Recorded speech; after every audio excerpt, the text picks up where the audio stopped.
आपको सीधा लिए चलते हैं भीलवाड़ा की पावन धरा पर, जहां पर आचार्य श्री महाश्रमण के पावन वचन चल रहे हैं। मंगलाणं च सब्देशिं पढमं हव इमंगलम् पढमं हव इमंगलम्।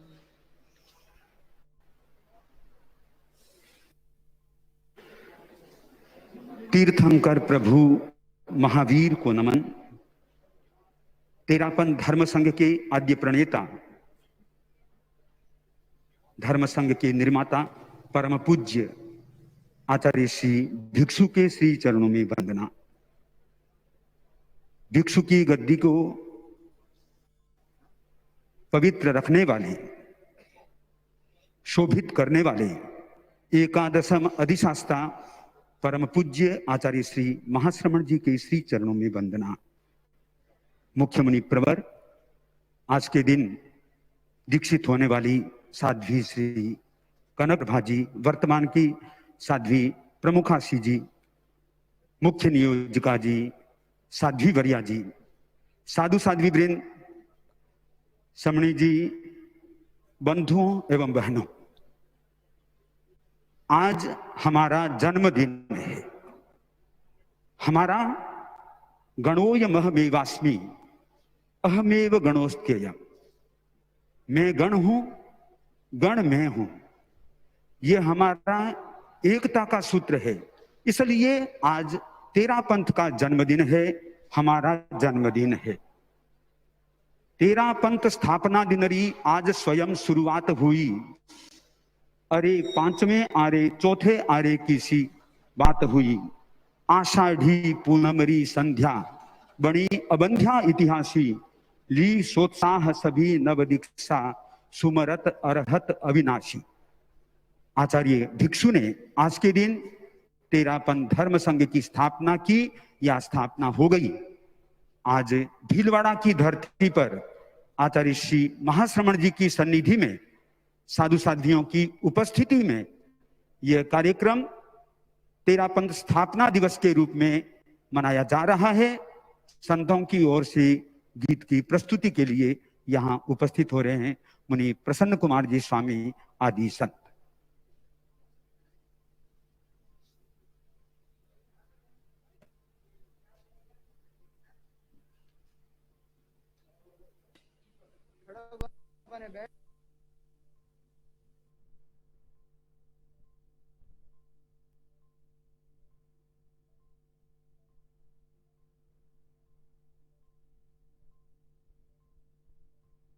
बनते सम्यक्त रत्न प्रदाता आचार्य भिक्षु और उनकी सम्यक्त रत्न की सुरक्षा के लिए आत्मानुशासन प्रदाता आचार्य भिक्षु के प्रति एक गीत। संविधान के निर्माता, संविधान के निर्माता श्री भिक्षु के गुण गाते हैं। तेरा पथ का अनुशासित स्वर्णिम इतिहास बताते हैं। अरहम अरहम अरहम अरहम अरहम अरहम। भिक्षु बोले भारमल, तुझ में गलती कोई कह दे।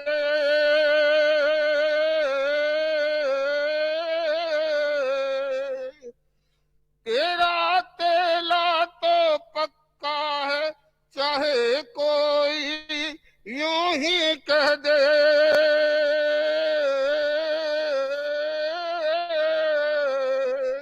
अनुशासन की खरी कसौटी, अनुशासन की खरी कसौटी का आह्वान सुनाते हैं। तेरा पथ का अनुशासित स्वर्णिम इतिहास सुनाते हैं। संविधान के निर्माता, संविधान के निर्माता श्री भिक्षु के गुण गाते हैं। तेरा पथ का अनुशासित स्वर्णिम इतिहास बताते, अरहम अरहम अरहम अरहम अरहम अरहम। भिक्षु बोले अरे खेत सी तुझे जगाने का है क्या,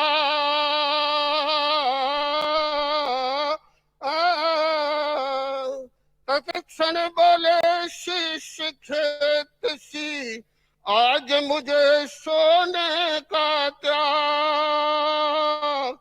गुरु शिष्य के गहरे रिश्तों, गहरे गुरु शिष्य के गहरे रिश्तों का इतिहास सुनाते हैं। तेरा पथ का बलिदानी स्वर्णिम इतिहास सुनाते हैं, अरहम अरहम अरहम अरहम अरहम।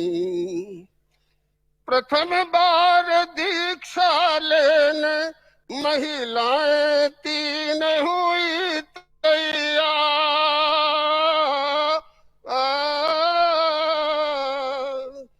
एक स्वर्ग होने पर दोनों अनशन करने भी तैयार।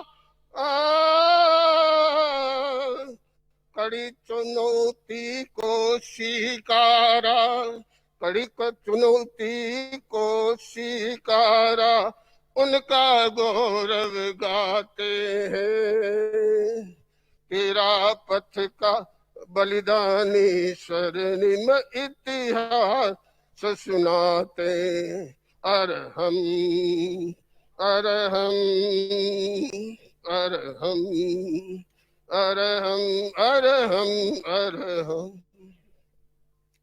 जिसने भी मर्यादा को श्रद्धा से शीश चढ़ाया है, उसने अपने जीवन को सचमुच ही सफल बनाया है। धन्य हुए जो संग समर्पित, धन्य हुए जो संग समर्पित, उसका गौरव गाते हैं। तेरा पथ का बलिदानी स्वर्णिम इतिहास सुनाते हैं। महाश्रमण जी गुरुदेव का पहला चातुर्मास मिला, महाश्रमण जी गुरुदेव का पहला चातुर्मास मिला। धन्य हुए भीलवाड़ा वासी चिर संजोया स्वप्न फला। संत सत्यों का ठाट लगा है, संत सत्यों का ठाट लगा है, गुरु कृपा गुण गाते हैं। तेरा पथ का बलिदानी स्वर्णिम इतिहास सुनाते, अरहम अरहम अरहम अरहम। संविधान के निर्माता, संविधान के निर्माता श्री भिक्षु के गुण गाते हैं। तेरा पथ का अनुशासित स्वर्णिम इतिहास सुनाते। ओम। मेरा पंथ का इतिहास। और हम अब पदस्थ चारित्रात्माओं से सुनते हैं स्थापना दिवस पर। सबसे पहले मेरा निवेदन साध्वी वर्या जी से आचार्य भिक्षु जिनके जीवन के बारे में इतना ही कहा जा सकता है, जिंदगी की आखिरी सांस तक सन्मार्ग पर चलेंगे, लक्ष्य पर अंतिम बूंद तक दीप बन जलेंगे, न रुकेगा अभियान हमारा बीच में कहीं, हर हालत में दुनिया का नक्शा बदलेंगे।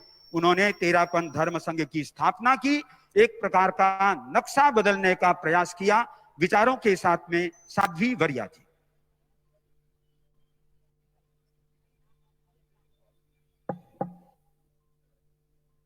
जहाँ निसंते तव नच्ची माली, कभासई केवल भार हम तू, वायरियो सुयशील बुद्धिये, विरायई सुर मच्छेव इंदो, विरायई सुर मच्छेव इंदो। परम पावन परम पूज्य आचार्य प्रवर के श्री चरणों में सभक्ति वंदना। वंदन्या साध्वी प्रमुखा श्री जी, आदरास्पद मुख्य मुनि प्रवर, मुख्य नियोजिका जी, साधु साध्वी वृंद, श्रोतागण। आज आषाढ़ी पूर्णिमा का पावन दिन है। आज के दिन के साथ अनेक संदर्भ जुड़े हुए हैं। गौतम बुद्ध ने बोधि प्राप्त की, उसके बाद पहला उपदेश उन्होंने सारनाथ में आषाढ़ी पूर्णिमा को दिया था।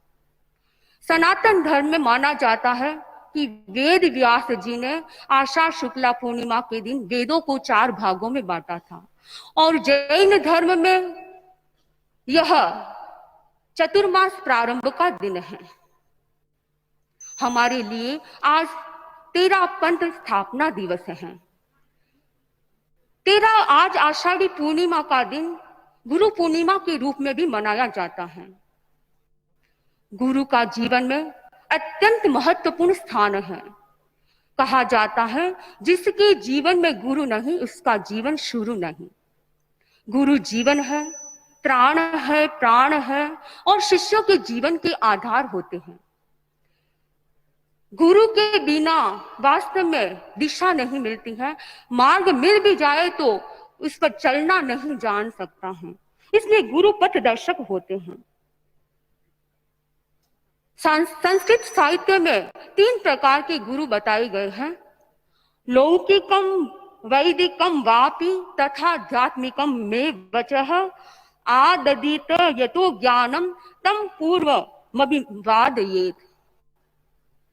3 प्रकार के गुरुओं में पहले गुरु लौकिक गुरु होते हैं। माता पिता लौकिक गुरु होते हैं, वे संसार की शिक्षा देते हैं। दूसरे शिक्षक गुरु होते हैं, जो विभिन्न प्रकार के विषयों का ज्ञान देते हैं, कला का ज्ञान देते हैं। और तीसरे गुरु होते हैं आध्यात्मिक गुरु, जो हमें आत्मा का उपदेश देते हैं। शिष्यों को आत्मा यदि उन्मार्ग की ओर चली जाती है तो शिष्य को उन्हें सत्पथ पर ले आते हैं, उनकी आत्मा को सत्पथ पर ले आते हैं। आध्यात्मिक गुरु का जीवन में बड़ा महत्व होता है। लगभग 261 वर्ष पूर्व विक्रम संवत 1817 आषाढ़ शुक्ला पूर्णिमा शनिवार को हमें अंधकार से प्रकाश की ओर ले जाने वाले महान गुरु महामना आचार्य भिक्षु और तेरापंथ जैसा धर्म संघ, प्राणवान धर्म संघ, आलोकित धर्म संघ हमें मिला। तेरापंथ प्रणेता आचार्य भिक्षु अध्यात्म प्रवक्ता, आत्म केंद्रित साधक, धर्म क्रांति के सूत्रधार, सत्य शोधक और अरहतवाणी के कुशल भाष्यकार थे। हम ये भी कह सकते हैं कि जैन शासन में आचार्य परंपरा में एक विशिष्ट आचार्य, विलक्षण आचार्य थे। उन्होंने विद्यालय, महाविद्यालय या विश्वविद्यालय में अध्ययन नहीं किया, फिर भी वे निपुण थे, वे प्रज्ञा संपन्न आचार्य थे। उनका मति ज्ञान विशुद्ध था। संसार में विशिष्ट मति ज्ञानी अनेक मिल सकते हैं, लेकिन विशिष्ट सुत संपन्न विरल ही होते हैं। परम पूज्य आचार्य भिक्षु विशिष्ट श्रुत संपन्न व्यक्ति थे। शुद्ध ज्ञान चेतना का वह स्तर होता है जिसमें व्यक्ति अपने बात को दूसरों के सामने सक्षम तरीके से प्रस्तुत कर सकता है। आचार्य भिक्षु का शुद्ध ज्ञान असाधारण स्तर का था। वे किसी भी व्यक्ति को इतने सरल और यौक्तिक ढंग से समझाते थे कि व्यक्ति के बात गले उतर जाती थी। चाहे व्यक्ति शिक्षित हो, अशिक्षित हो या अल्प शिक्षित हो, बड़े सहज सरल तरीके से समझाते थे। धर्म दर्शन हो या तत्व की सूक्ष्म बातें हो, उन्हें भी सहज सरल और यौक्तिक ढंग से समझा देते थे। किसी व्यक्ति को किस तरह से समझाना चाहिए, इसकी कैसी समझ है, ये भी वे जानते थे और उसी तरीके से समझाते थे। सिडियारी का प्रसंग है। खीमेश्वरा जी बोरा स्वामी जी के पास आए और स्वामी जी से प्रश्न किया कि जीव नरक में जाता है, वह उसे नीचे कौन ले जाता है। तब स्वामी जी ने प्रति प्रश्न करते हुए कहा कि कुएं में यदि पत्थर डाला जाता है तो वो नीचे कैसे जाता है। तब खीमेश्वरा जी ने कहा कि पत्थर भारी होता है इसलिए वह नीचे चला जाता है। तो स्वामी जी ने कहा जीव कर्मों से भारी होता है इसलिए जीव नरक में चला जाता है। फिर खीमेश्वरा जी ने दूसरा प्रश्न किया कि स्वामी जी, जीव देवलोक में जाता है, उसे ऊपर कौन खींचता है।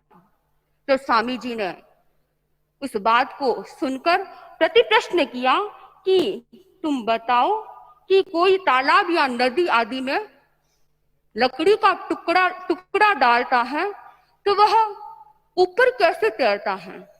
तब खीमेश्वरा जी ने कहा कि वह लकड़ी का टुकड़ा हल्का होता है, हल्केपन के कारण वह ऊपर तैरता है। तो स्वामी जी ने देवलोक गमन की बात को फरमाते हुए कहा कि उसी तरह जीव भी कर्मों से हल्का होकर देवलोक में जाता है। किसी अन्य व्यक्ति ने भी इस तरह का प्रश्न पूछा कि जीव हल्का कैसे बनता है। तो स्वामी जी ने उन्हें यौक्तिक ढंग से समझाते हुए कहा कि तुम देखते हो पैसा होता है, उसे यदि पानी में डाला जाता है वह डूब जाता है। वह डूबता क्यों है? वो भारी होता है, भारीपन के कारण डूब जाता है। और यदि उसी पैसे को तपाकर कूट पीट कर यदि एक कटोरी का आकार दिया जाता है और उसे पानी में डाला जाता है तो वो तैरने लगती है। और यदि उसमें उस कटोरी में पैसा भी डाला जाता है वह भी तैरने लग जाता है। इस तरह जैसे पैसा तैरने लग जाता है उसी तरह जीव है वह जब मूल में तो जीव कर्मों से, संसारी जीव कर्मों से भारी होता है, लेकिन संयम तप के द्वारा कर्मों का क्षय करता है। और जब कर्मों का क्षय होता है तो जीव हल्का बन जाता है और हल्का होने के कारण जीव ऊपर की ओर उठता है, ऊर्ध्व गति करता है। इसलिए स्वामी जी की जो यौक्तिक ढंग से समझाने की जो तरीका था वह हर व्यक्ति को जल्दी से समझ में आ जाता था। चाहे व्यक्ति कोई अशिक्षित हो, अज्ञानी हो, अड़ियल व्यक्ति हो या मोटी बुद्धि वाला हो, हर व्यक्ति उनकी बात को समझ लेता था। वे दृष्टांतों के माध्यम से व्यक्ति को समझाना जानते थे। आज ऐसे एक नहीं अनेक ऐसे प्रसंग स्वामी जी के हम देख सकते हैं जिसमें हम देखते हैं कि व्यक्ति को दृष्टांतों के माध्यम से किस प्रकार छोटे छोटे उदाहरणों के माध्यम से व्यक्ति को समझाते थे। आचार्य भिक्षु का स्मरण कर रहे हैं हम। वैसे भले ही आचार्य भिक्षु हमारे बीच में उपस्थित नहीं है, हमारे बीच में साक्षात नहीं है, परंतु हम परम पूज्य आचार्य प्रवर में आचार्य भिक्षु के दर्शन कर सकते हैं। आचार्य भिक्षु वास्तव में हम देखें तो मैं ये देखती हूँ आचार्य प्रवर को किसी तत्व के बारे में, किसी आगम के संबंध में या किसी और अन्य प्रसंग के संबंध में कोई प्रश्न या जिज्ञासा रखी जाती है आचार्य प्रवर के समक्ष, तो आचार्य पर बहुत सुंदर सरल तरीके से दृष्टांतों के माध्यम से, उदाहरणों के माध्यम से इस प्रकार समझाते हैं तो ऐसा लगता है कि आचार्य भिक्षु उन प्रश्नों का समाधान दे रहे हैं। मैं अपना ही एक प्रसंग सुनाना चाहूंगी। हैदराबाद का प्रसंग है। आचार्य प्रवर मुख्य मुनि प्रवर को और मुझे भगवती जोड़ का वाचन करवा रहे थे। भगवती जोड़ का वाचन के दौरान एक प्रसंग आया निषेक रचना का। निषेक रचना कैसे बनती है? मैंने आचार्य प्रवर से कहा कि यहाँ लिखा गया है कि निषेक रचना उदय काल में होती है, तो बंद काल में कर्मों का जब बंधन होता है उस समय निषेक रचना क्यों नहीं होती है, उदय काल में क्यों होती है? तो बहुत सुंदर तरीके से, बहुत सरल उदाहरण से आचार्य प्रवर ने समझाया कि एक जैसे बच्चे होते हैं, स्कूल में जाते हैं, समय हुआ नहीं स्कूल का, तब तक बच्चे घूमते फिरते हैं, मैदान में खेलते रहते हैं। लेकिन जैसे ही बेल बजती है, समय होता है प्रार्थना का, तो बच्चे क्लास वाइज लाइन में पंक्तिबद्ध खड़े हो जाते हैं, लाइन में खड़े हो जाते हैं। उसी तरह निषेक रचना में ऐसा ही होता है कि जीव जब प्रवृत्ति करता है, कर्मों का बंधन करता है, वह आत्मा के कर्म पुद्गल चिपक जाते हैं। लेकिन जब वे उदय काल में आते हैं तब निषेक रचना बनाते हैं, तब वे उदय काल में एक पंक्तिबद्ध खड़े हो जाते हैं। आचार्य प्रवर ने फिर एक दृष्टांत के माध्यम से समझाया, उदाहरण से समझाया कि किस प्रकार निषेक रचना बनती है। वो आज भी मेरे स्मृति पटल पर है कि इस तरह से यदि किसी व्यक्ति को समझाया जाता है तो वो कभी भूल नहीं सकता है। निषेक रचना होती है, वो प्रमाजनी के उदाहरण से आचार्य प्रवर ने समझाया। जैसे प्रमाजनी है, इस तरह से निषेक रचना होती है, कर्म उदय में आते हैं। आचार्य प्रवर ने फरमाया जैसे ये प्रमाजनी का आगे का भाग है, या इस तरह से कर्म उदय में अधिक मात्रा में आते हैं और धीरे धीरे धीरे धीरे कम होते जाते हैं, और ये ऊपर का भाग इस तरह से आचार्य प्रवर ने निषेक रचना को बताया कि कर्म के उदय आने की स्थिति इस तरह से बनती है। पहले अधिक मात्रा में उदय में आते हैं और धीरे धीरे धीरे धीरे कम होते जाते हैं। इस प्रकार यदि किसी व्यक्ति को यौक्तिक ढंग से या उदाहरणों से या दृष्टांतों से कोई बात समझाई जाती है तो व्यक्ति के गले उतर जाती है, वह सही तरीके से समझ जाता है। हम सौभाग्यशाली हैं कि हमें ऐसे भिक्षु के रूप में आचार्य प्रवर प्राप्त हुए हैं। आचार्य प्रवर के सानिध्य में हम अपनी साधना को आगे बढ़ाते रहें।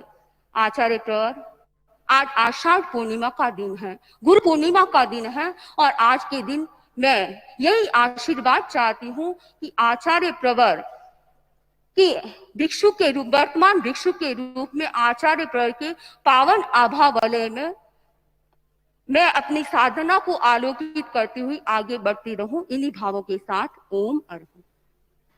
आचार्य भिक्षु दृष्टांतों के माध्यम से सरलता से तत्व को समझाते थे, तो आचार्य भिक्षु जो आज भी प्रत्युत्पन्न मति मार्ग परम पूज्य आचार्य श्री महाश्रमण जी भी कैसे सरलता से तत्वों को समझाते हैं, यह भी हमारे लिए ग्रहण करने की बात है। और अब मैं निवेदन करता हूं साध्वी प्रमुखासी जी से आज के अवसर पर, क्योंकि आप श्री तुलसी युग में भी आज के दिन संभवतः फरमाया होगा, महाप्रज्ञ के युग में भी फरमाया ही होगा, और आज आचार्य श्री महाश्रमण जी के युग में असाधारण साध्वी प्रमुखासी जी के रूप में है।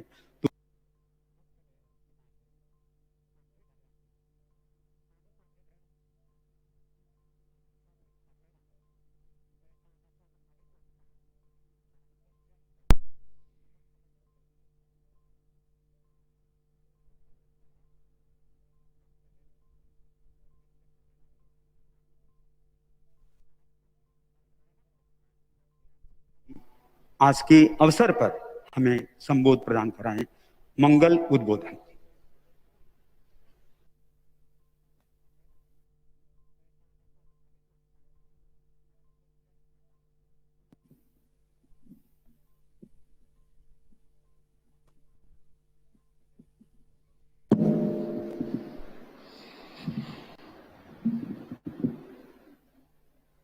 परम श्रद्धास्पद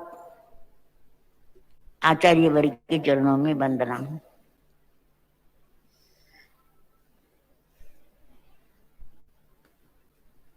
कहा जाता है कि बचपन जापान का अच्छा होता है, यौवन अमेरिका का अच्छा होता है और बुढ़ापा भारत का अच्छा होता है।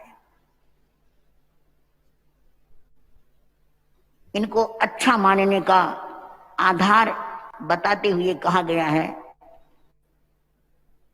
जापान में बच्चों की जितनी अच्छी देखभाल होती है दूसरे देशों में उतनी अच्छी नहीं होती। और भौतिक सुख सुविधा की दृष्टि से अमेरिका के युवा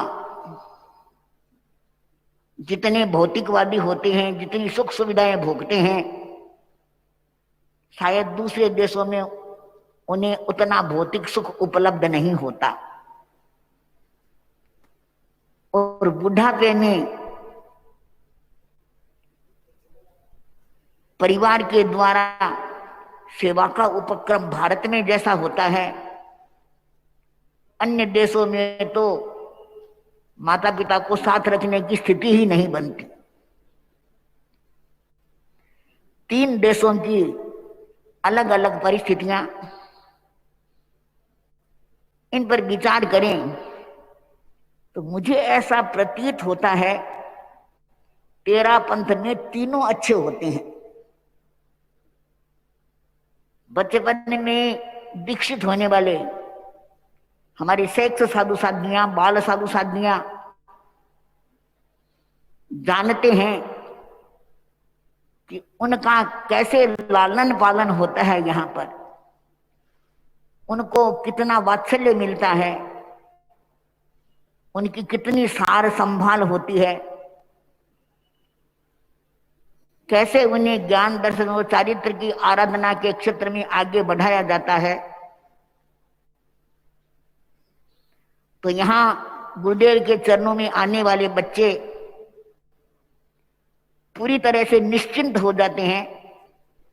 उन्हें माता पिता से भी अधिक प्यार दुलार यहाँ मिलता है। युवावस्था का जहां तक सवाल है, तेरा पंथ में साधना करने वाले युवा साधु साधनियां साधना के क्षेत्र में जितना विकास करना चाहिए यहाँ अवकाश रहता है उनको। उन्हें आचार्यों का मार्गदर्शन मिलता है, अनुकूल सुविधाएं भी मिलती है। अनेक युवा साधु साधियों ने यहाँ आकर ज्ञान के क्षेत्र में कई पायदानों पर आरोहण किया है और युवावस्था में गृहस्थ जीवन में, चाहे वह अमेरिका हो या दूसरा देश हो, जो चिंताएं होती है उन सब से निश्चिंत हो जाते हैं संघ के युवा साधु साधियां। और बुढ़ापे का जहां तक सवाल है, तेरा पंथ धर्म संघ में किसी भी वृद्ध साधु साधी को यह चिंता करने की अपेक्षा नहीं होती कि वृद्ध हो जाऊंगा, बीमार हो जाऊंगा तो सेवा कौन करेगा। हमारे सभी आचार्यों ने इस दृष्टि से बहुत जागरूकता रखी है। संघ के वृद्ध, रुग्ण और अपाहिज साधु साधियों की सेवा की व्यवस्था की है। आज भी हम देखते हैं परम पूज्य आचार्यवर देश के किसी भी भाग से किसी साधु साध्वी की रुग्णता का या वृद्धावस्था का संवाद प्राप्त होता है तो उनकी चित्त समाधि के लिए और सेवा के लिए सबसे पहले व्यवस्था करते हैं। तो इस दृष्टि से हम मानते हैं कि तेरा पंथ में बचपन हंसता खिलता है, यौवन विकास के पथ पर आरोहण करता है और बुढ़ापा निश्चिंतता के साथ समाधि के साथ गुजरता है। तेरा पंथ धर्म संघ एक विकासशील धर्म संघ है, और विकासशील इसलिए है कि तेरा पंथ का रथ हाँकने वाले हाथ ताकतवर है। उन हाथों में इतनी ताकत है कि वे दुर्गम से दुर्गम पथ पर विकास के रथ को आगे बढ़ाते रहते हैं। आचार्य भिक्षु से लेकर अब तक तेरा पंथ के सभी आचार्यों ने संघ को बेहतर बना सपने देखे। कहा जाता है कि सपने वे नहीं होते जो अर्ध निद्रा की स्थिति में आते हैं, लेकिन वास्तव में सपने वे होते हैं जिनको पूरा किए बिना नींद नहीं आती। तो हमारे आचार्य जो सपने देखते हैं, उन सपनों को पूरा करने के लिए संकल्प करते हैं, पराक्रम करते हैं, जो विघ्न बाधाएं आती है उन्हें दूर करते हैं।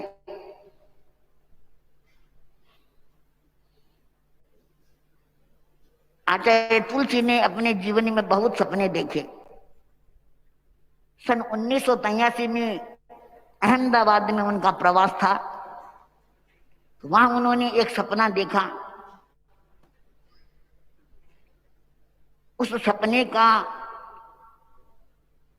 वर्णन उन्होंने अपनी डायरी में किया, अपनी आत्मकथा में किया। मैंने अपने जीवन में अनेक सपने देखे। मेरा एक सपना है हमारा धर्म संघ जीवंत और जागृत धर्म संघ हो।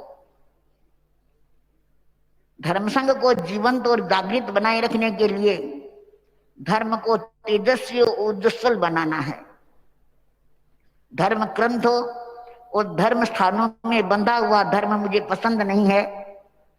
धर्म लोक जीवन में उतरे, तभी धर्म तेजस्वी बन सकता है, उज्ज्वल बन सकता है। मैं यह भी चाहता हूं कि हमारे जो आगम है उनका अंग्रेजी में अनुवाद हो और उपनिषदों की तरह एक ग्रंथ तैयार हो। तो इस सपने को साकार करने के लिए आचार्यवर ने संकल्प किया, पुरुषार्थ किया, और कुछ अंशों में अपने स्वप्न को साकार देख भी लिया। तो ऐसा प्रतीत होता है कि हमारे सभी आचार्य संघ को बेहतर बनाने के लिए, शक्ति संपन्न बनाने के लिए, तेजस्वी और ऊर्जस्वी बनाने के लिए नए नए सपने देखते हैं, और जब तक वे सपने पूरे नहीं होते वे उनके बारे में सोचते रहते हैं, पुरुषार्थ करते रहते हैं। तेरा पंथ की यात्रा 261 वर्ष की यात्रा है। 261 वर्षों में संघ कहां से कहां पहुंचा है, इस पर विचार करने वाले, चिंतन करने वाले लोग अनेक बार ऐसी अभिव्यक्तियां देते रहते हैं कि जैन संप्रदायों में सबसे लेटेस्ट संप्रदाय होने पर भी तेरा पंथ ने जो विकास किया है उसका कारण है तेरा पंथ की एक आचार्य का नेतृत्व, एक अनुशासन। आचार्य का जो निर्देश मिलता है पूरा संघ उस निर्देश की क्रियान्विति में तत्पर हो जाता है। और ये तेरा पंथ नाम भी विलक्षण है। आचार्य भिक्षु ने यह नाम नहीं दिया, पर उन्होंने इस नाम को गरिमामय अर्थबोध प्रदान किया। नाम देने वालों ने केवल संख्या को आधार बनाकर नामकरण किया, लेकिन आचार्य भिक्षु के पास जब यह संवाद पहुंचा तो एक बार तो ऐसा लगा कि हमारा कोई संप्रदाय नहीं, संगठन नहीं, फिर नामकरण की क्या जरूरत है। लेकिन उन्होंने सोचा होगा कि लोगों ने नाम कर दिया है तो फिर इसका पता नहीं क्या क्या अर्थ लोग निकालेंगे।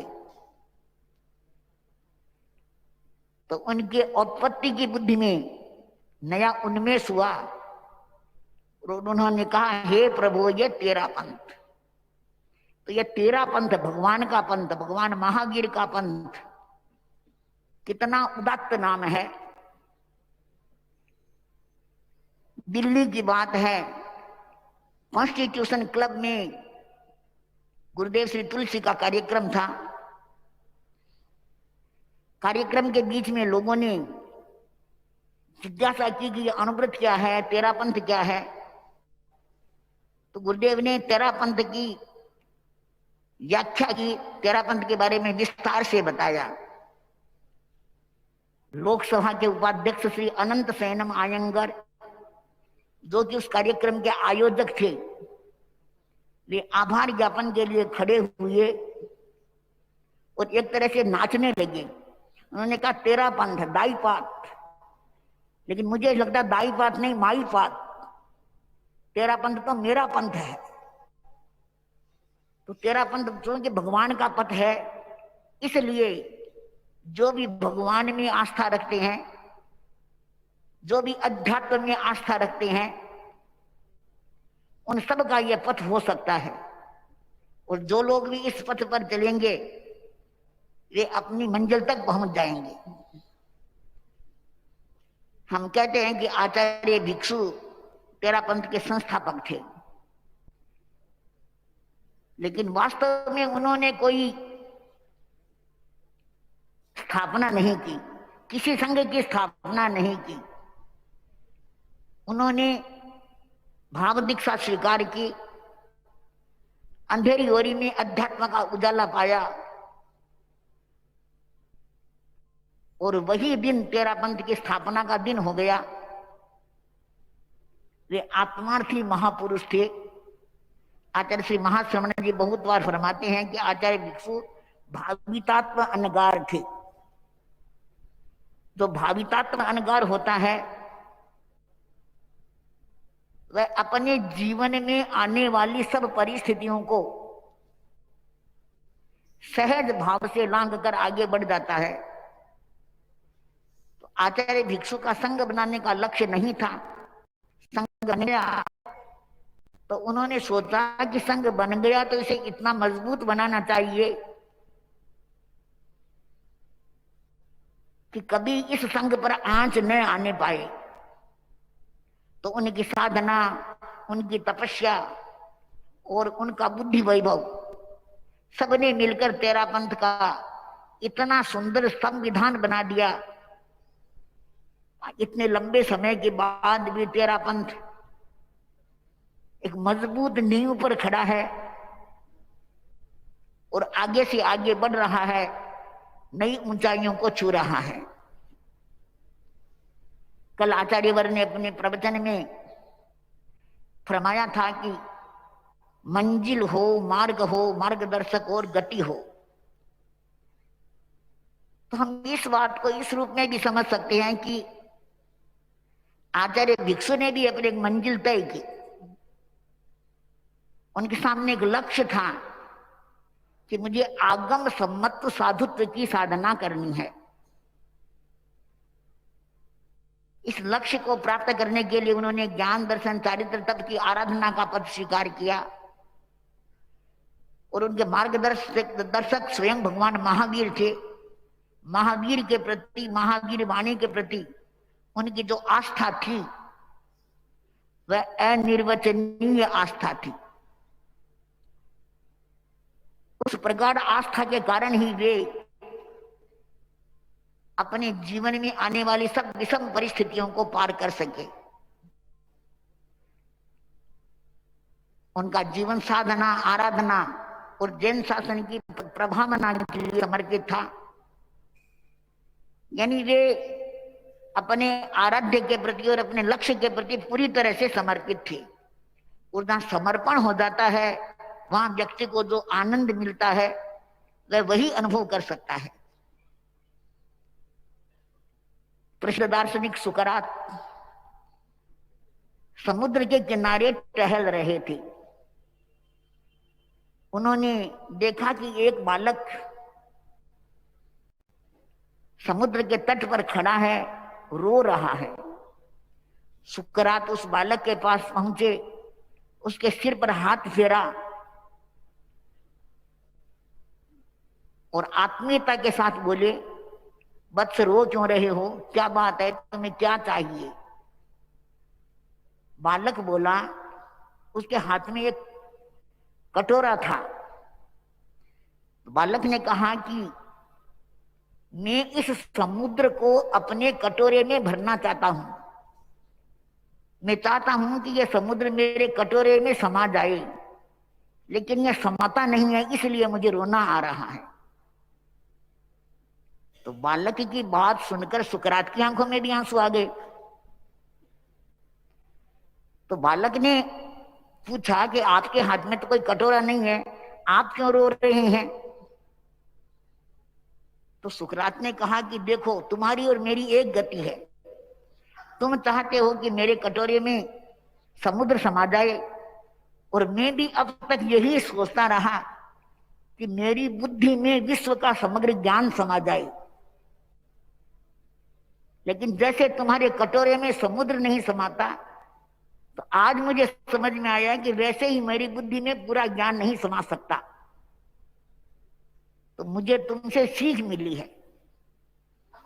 तो ये बात सुनकर उस बालक ने क्या किया, कटोरे को समुद्र में फेंक दिया।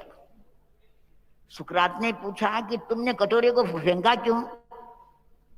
तो उसने कहा कि समुद्र मेरे कटोरे में नहीं समा सकता, लेकिन मेरा कटोरा तो समुद्र में समा सकता है, इसलिए मैंने इसको फेंक दिया।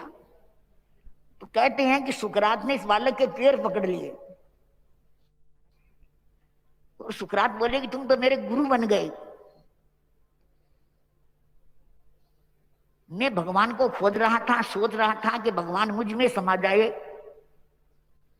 लेकिन अब समझ में आ गया कि भगवान मुझ में नहीं समा सकते, लेकिन मैं भगवान में समा सकता हूं। मैं आज से अपना पूरा जीवन भगवान के चरणों में समर्पित करता हूं, फिर मेरा कोई अस्तित्व अलग नहीं रहेगा।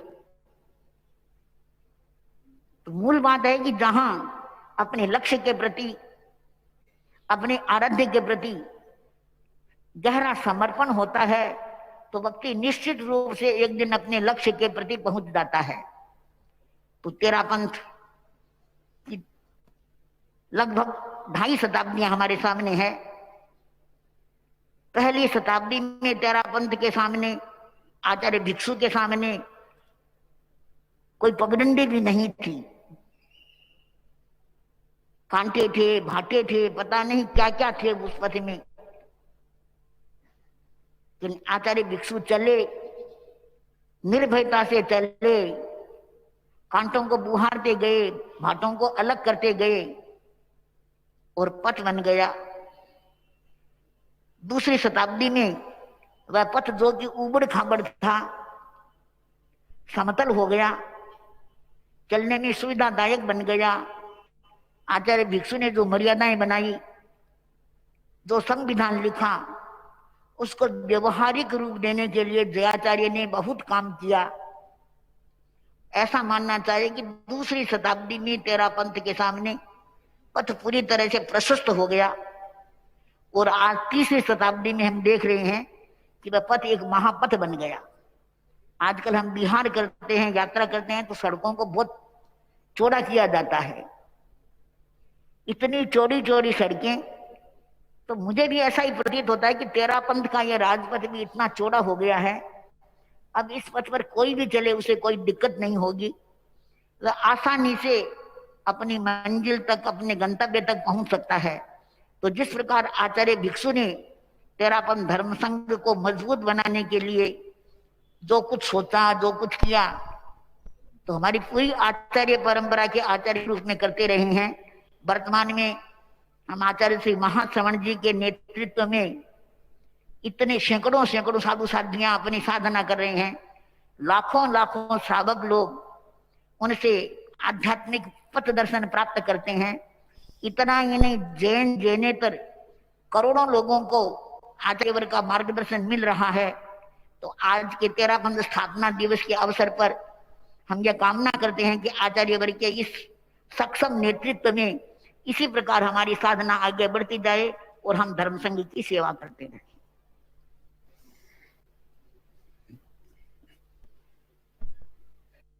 साध्वी प्रमुखासी जी के मंगल उद्बोधन को हमने सुना और एक सुकरात के प्रसंग के साथ में बहुत ही नए तरीके से हमें ज्ञान मिला। हम अपने आप को गुरु में समर्पित कर दें। आज के इस अवसर पर मैं निवेदन करता हूं मुख्य नियोजिका जी से अपने विचारों के।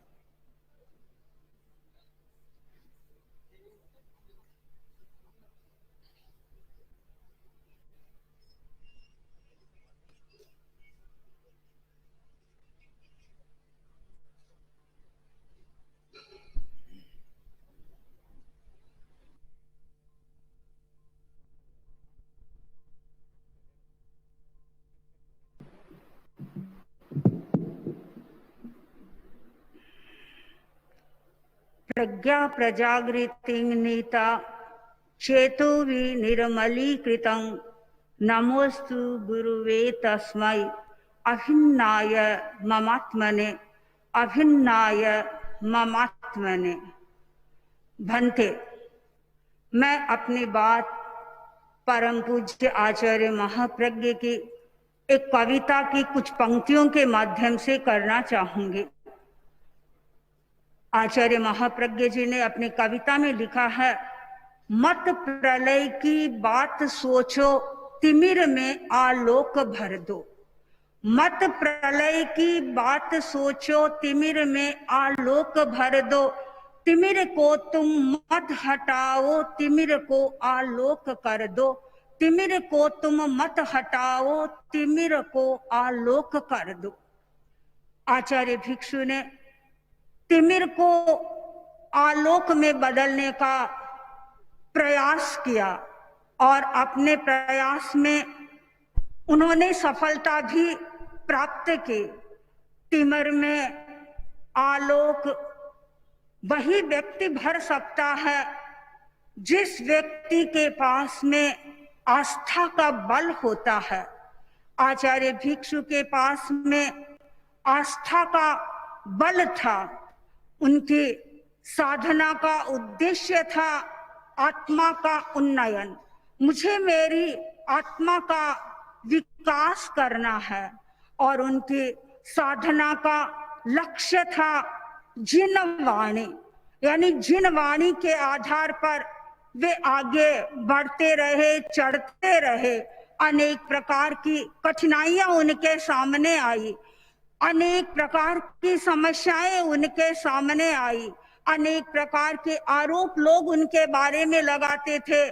कोई उन्हें कह देता कि ये तो गोशालक है, कोई कहते ये जमाली हैं, और कई लोग ये भी कह देते कि ये तो दान दया की उत्थापना करने वाले हैं। अनेक प्रकार के आरोप, अनेक प्रकार के संघर्ष उनके सामने आए, लेकिन कभी भी उनकी आस्था में किसी प्रकार का छेद नहीं हुआ और उनकी आस्था की परीक्षा भी अति शीघ्र ही हो गई।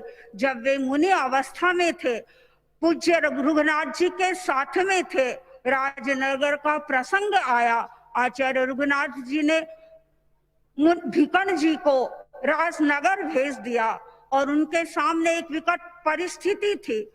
एक और राजनगर के श्रावकों के अनेक प्रश्न उनके सामने थे।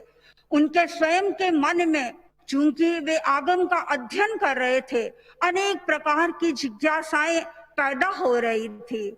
और दूसरी ओर संप्रदाय के आचार व्यवस्था भी उनके सामने थी। और ऐसी विकट परिस्थिति में उनके लिए निर्णायक बिंदु यदि कोई था तो वह था आगम। आगम के आधार पर उन्हें यथार्थता को प्रस्तुत करना था और उन्होंने निसंकोच होकर के अपनी बात को पूज्य रघुनाथ जी के सामने प्रस्तुत कर दिया। और मैं सोचती हूँ कि उस प्रस्तुति का ही शायद ये उदाहरण है तेरा पंथ धर्म संघ। आचार्य भिक्षु के मन में आगम के प्रति प्रगाढ़ आस्था थी, यद्यपि उस समय में आगम उनके लिए सुलभ नहीं थे। वह प्रकाशन का युग नहीं था प्रतियां उन्हें उपलब्ध नहीं होती थी।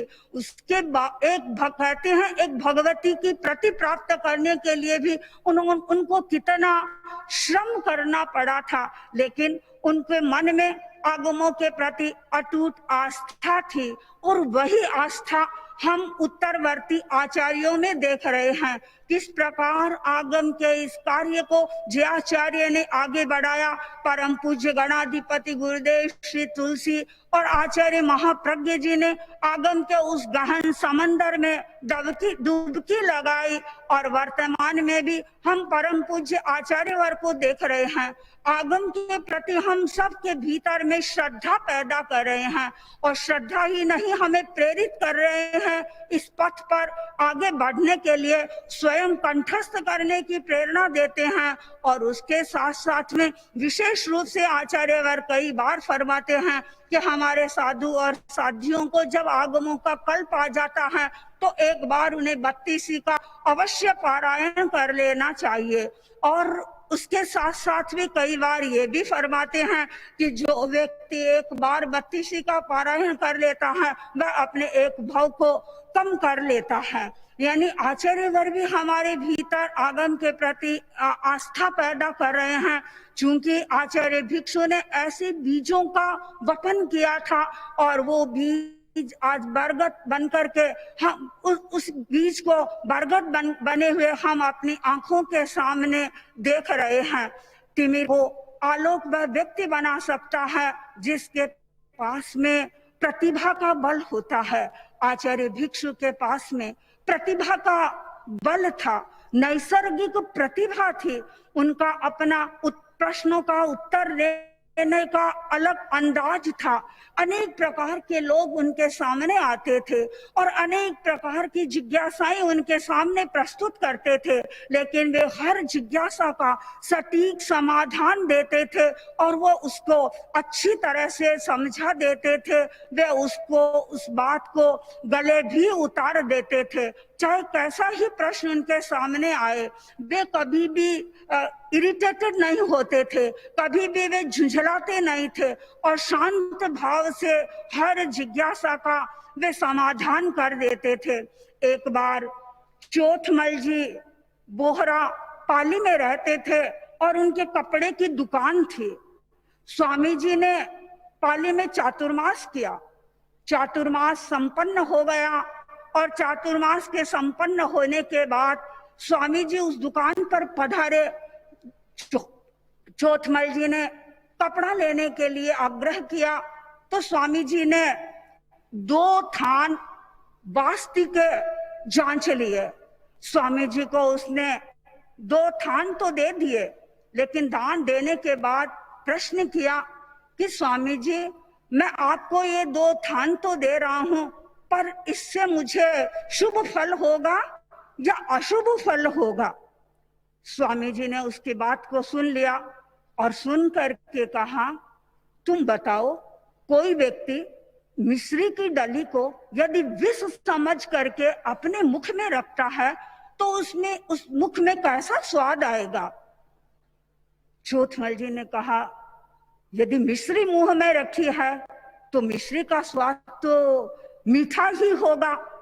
तो स्वामी जी ने कहा कि यदि तुमने मुझे वस्त्र बहराए हैं और साधु नहीं समझ करके बहराए हैं, तब भी तुम्हें शुभ फल ही होगा, क्योंकि तुमने मुझे, जो मैं शुभ पात्र हूं और तुमने मुझे शुभ पात्र में दान दिया है, उसका तुम्हें शुभ लाभ ही होगा, तुम्हें फायदा ही होने वाला है, इसका तुम्हें कभी नुकसान नहीं होगा। और चोथमल जी स्वामी जी की बात को सुन करके संतुष्ट हो गए। और इस प्रकार के अनेक प्रसंग स्वामी जी के जीवन में आते रहते थे। स्वामी जी केवल ज्ञान बल पर ही विश्वास नहीं करते थे, स्वामी जी के पास में अपने अनुभव का भी बल था। ज्ञान के बल पर जो सत्य जाना जाता है वह सत्य सामयिक होता है और सामयिक सत्य देश तक सीमित रहता है, किसी काल तक सीमित रहता है, लेकिन जो शाश्वत सत्य होता है वह त्रैकालिक होता है, उसकी 3 काल में उपयोगिता होती है। स्वामी जी सामयिक सत्य को भी महत्व देते थे, लेकिन वास्तव में वे शाश्वत सत्य के उद्गाता थे। वे शाश्वत सत्य अतीत को महत्व देता है, वर्तमान को महत्व देता है और भविष्य भी उसका अच्छा होता है। यानी सामयिक सत्य जो होता है, जैसे जैसे समय के चरण आगे बढ़ते जाते हैं वह पुराना होता है, और जो पुराना होता है वो अनुपयोगी हो जाता है और वह व्यर्थ हो जाता है। और शाश्वत सत्य समय जैसे जैसे आगे बढ़ता है वह नया होता है, और जो नया होता है वह उपयोगी भी बनता है और वह सार्थक भी बन जाता है। स्वामी जी इस शाश्वत सत्य का कथन करने वाले थे। स्वामी इस शाश्वत सत्य को बड़ी सरल शैली से लोगों को समझाने का वे प्रयत्न करते थे। एक बार एक व्यक्ति स्वामी जी के पास में आया और उसने कहा स्वामी जी, आप कहते हैं कि एक महाव्रत टूटता है तो 5 महाव्रत टूट जाते हैं, यह कैसे होता है? यह कैसे संभव होगा?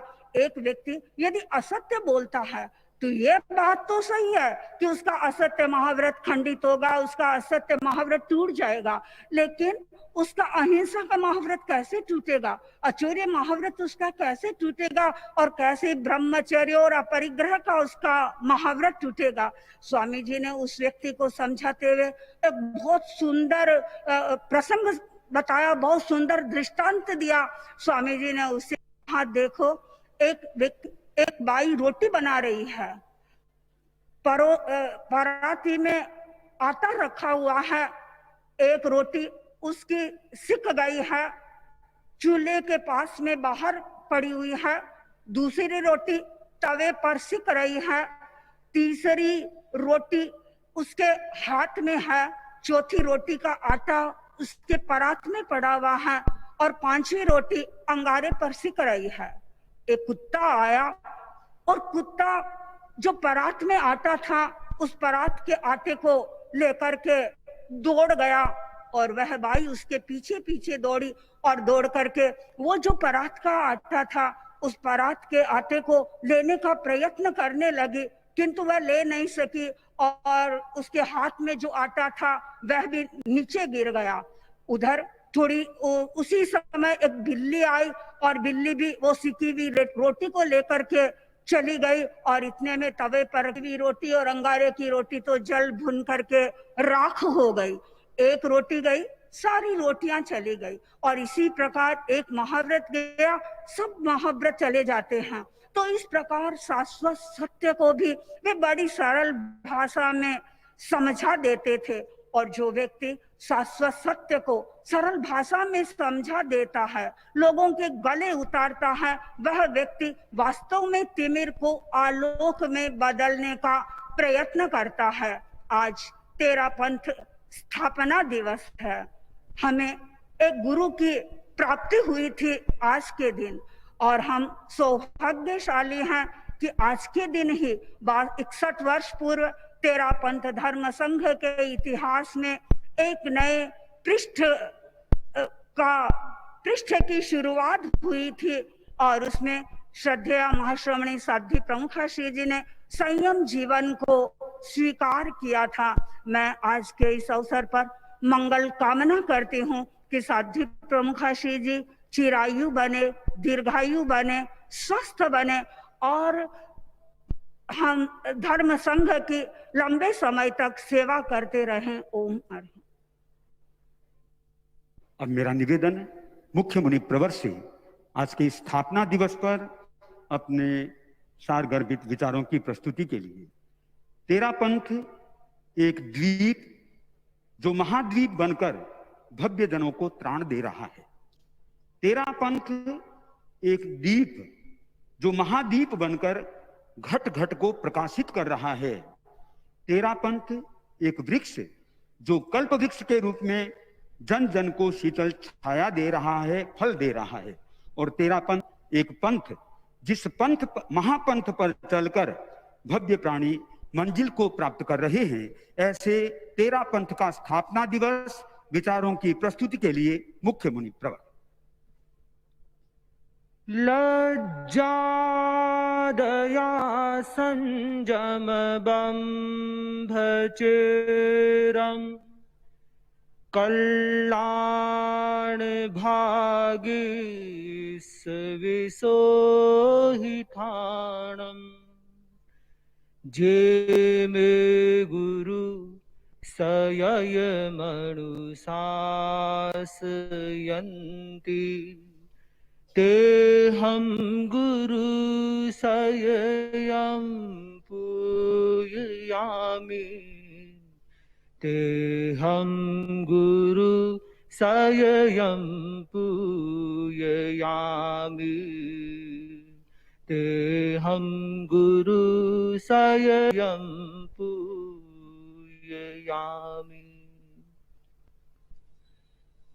महामना महापुरुष आचार्य भिक्षु के चरणों में अभिवंदना वंदना। परम पावन परम श्रद्धेय आचार्य प्रवर के चरणों में सबक्ति वंदना। आदरणीय श्रद्धेय साध्वी प्रमुखासी जी, आदरणीय मुख्य नियोजिका जी, साध्वी वरिया जी, साधु साध्वी वृंद, बंधुओं बहनों, आज का दिन तेरापन धर्म संघ के लिए एक विशिष्ट दिन है और आज का दिन गुरु पूर्णिमा का भी दिन है। आज के दिन, इस गुरु पूर्णिमा के दिन हमें एक ऐसे महान गुरु प्राप्त हुए थे जो गुरु की गरिमा से युक्त थे, गुरु के गौरव से युक्त थे और गुरु के गुरुत्व से युक्त थे। गुरु के गरिमा का एक प्रथम लक्षण है, बहुत बड़ा लक्षण है संयम। आचार्य भिक्षु भी एक ऐसे महापुरुष थे जिनका संयम अनुत्तर था। कितने भी कष्ट आ गए लेकिन वे कभी विचलित नहीं हुए और आचार्य भिक्षु की कुंडली में मानो ऐसा ही कुछ ग्रहों का योग था कि उनके जीवन में अनगिन कष्ट आए और आगे सब कुछ मंगल ही मंगल होता चला गया। वे सब कष्टों को पार करते हुए निरंतर गतिमान रहे, आगे बढ़ते रहे। जिस व्यक्ति में अपने संयम के प्रति निष्ठा होती है वही व्यक्ति कष्टों को सहन कर सकता है। और आचार्य भिक्षु भी ऐसे एक महान गुरु थे जिनके जीवन में न जाने कितनी कितनी कठिनाइयां आई और वर्षों तक उन्हें पूरा आहार पानी नहीं मिला, फिर भी वे कभी विचलित नहीं हुए।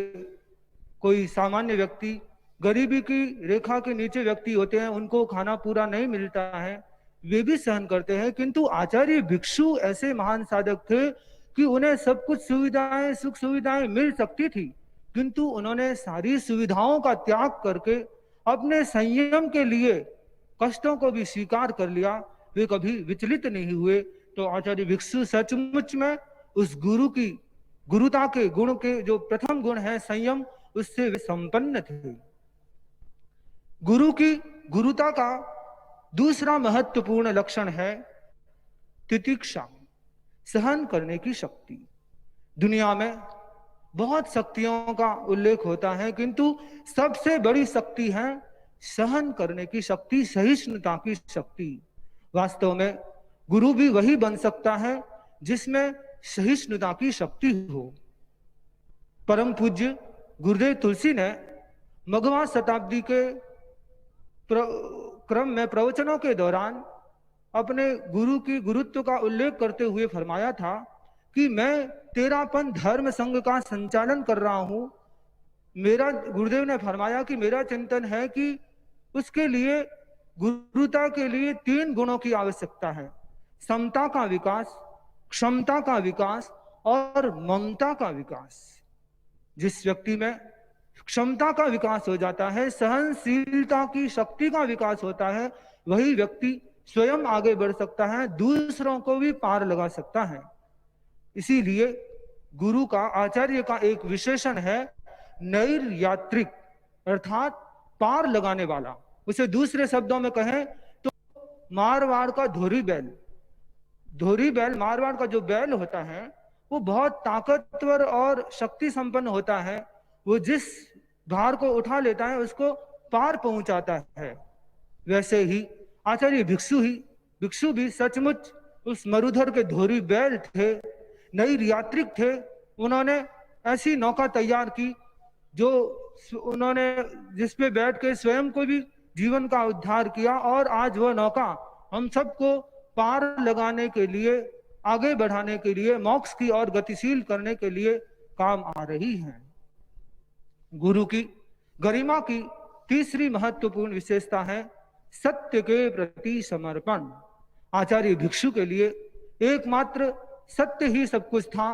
वे सत्य के प्रति पूर्ण समर्पित थे। परम श्रद्धेय आचार्य प्रवर कल ही प्रवचन में फरमा रहे थे कि तमेव सत्यम निसंकम जम जिणेहिम पवेयम। वही सत्य है जो जिनों द्वारा प्रवेदित है, कहा गया है। और आचार्य भिक्षु का भगवान महावीर की वाणी पर जिनों की वाणी के प्रति पूर्ण समर्पण था। वही समर्पण सत्य के प्रति समर्पण था, क्योंकि भगवान महावीर की वाणी, जिनों की वाणी सत्य है, और आचार्य भिक्षु का समर्पण भी सत्य के प्रति था। यह तेरा पंथ का एक गौरवपूर्ण इतिहास में आचार्यों की परंपरा में देखें तो हर आचार्य का, तेरा पंथ का सत्य के प्रति समर्पण अद्भुत रहा है। जब आगम संपादन के कार्य की बात चली, उज्जैन में गुरुदेव तुलसी ने उस समय आचार्य श्री महाप्रज्ञ जी आदि संतों को बुलाया और कहा कि हमारे ऊपर एक गुरुतर दायित्व आया है। आगम सिर्फ तेरा पंथ के नहीं है, सब श्वेतांबरों को मान्य है। तो हमें आगम के अनुवाद में, आगम का पाठ के संपादन में असांप्रदायिक दृष्टि रखनी है। जो आगम का पाठ है उसी के अनुसार अनुवाद करना है। तेरा पंथ की मान्यता का कहीं उल्लेख करना हो तो फुटनोट में किया जा सकता है, किंतु का जो अनुवाद आदि पाठ है उसमें यह ध्यान रखना है कि हमें जो भगवान महावीर की वाणी है उसमें कहीं पर भी फर्क नहीं आए। यह क्या है? यह है सत्य के प्रति समर्पण। आचार्य भिक्षु का यह सत्य के प्रति समर्पण था, इसीलिए उन्होंने एक ऐसे असांप्रदायिक धर्म संघ का प्रवर्तन किया जिसने यह माना कि कोई व्यक्ति हो, चाहे वो जैन हो, अजैन हो, सम्यक्ति हो, मिथ्यात्वी हो, उसकी जितनी भी शुभ करनी है वह आत्मा को पवित्र बनाने वाली है, वह धर्म की क्रिया है। यह आचार्य भिक्षु जैसे महान गुरु हमें सत्य के प्रति समर्पित मिले, तो ऐसे आज का दिन हमारे लिए एक गौरव का दिन है कि हमें आज के दिन गुरु की गरिमा से युक्त महान गुरु मिले। आचार्य भिक्षु ऐसे देखा जाए तो कोई महान सिद्ध ज्योतिषी थे। आचार्य भिक्षु ने अभिनिष्क्रमण तो रामनवमी के दिन ही कर दिया था, किंतु उन्होंने तेरापन की स्थापना के लिए आज के दिन को चुना। आज के दिन उन्होंने भाव दीक्षा स्वीकार की और यह आज का दिन तेरापंथ की स्थापना का दिन बन गया।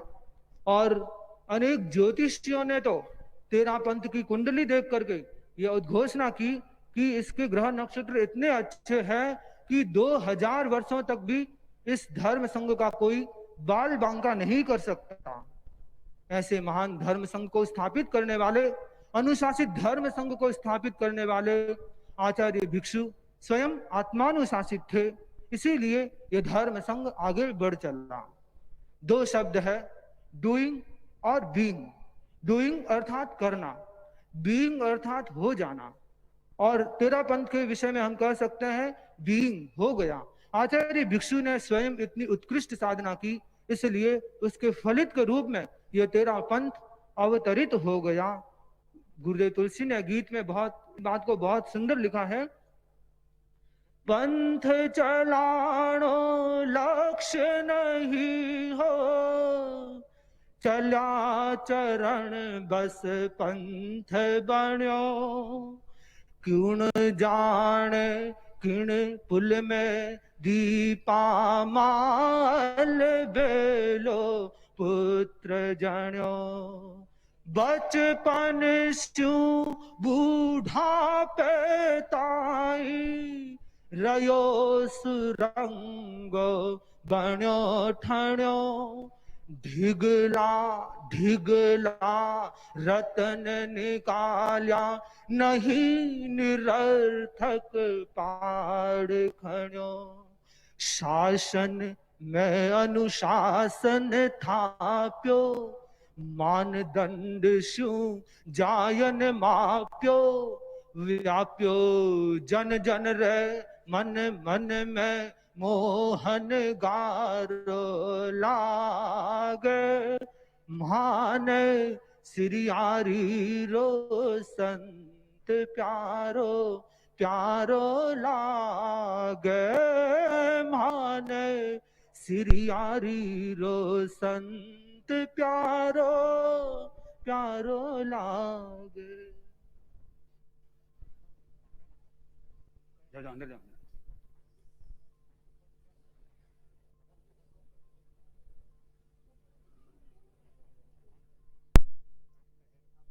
तेरापन स्थापना दिवस जो हमारे भाग्य का दिवस है, और आचार्य भिक्षु जो विरोधों में भी रुके नहीं थे।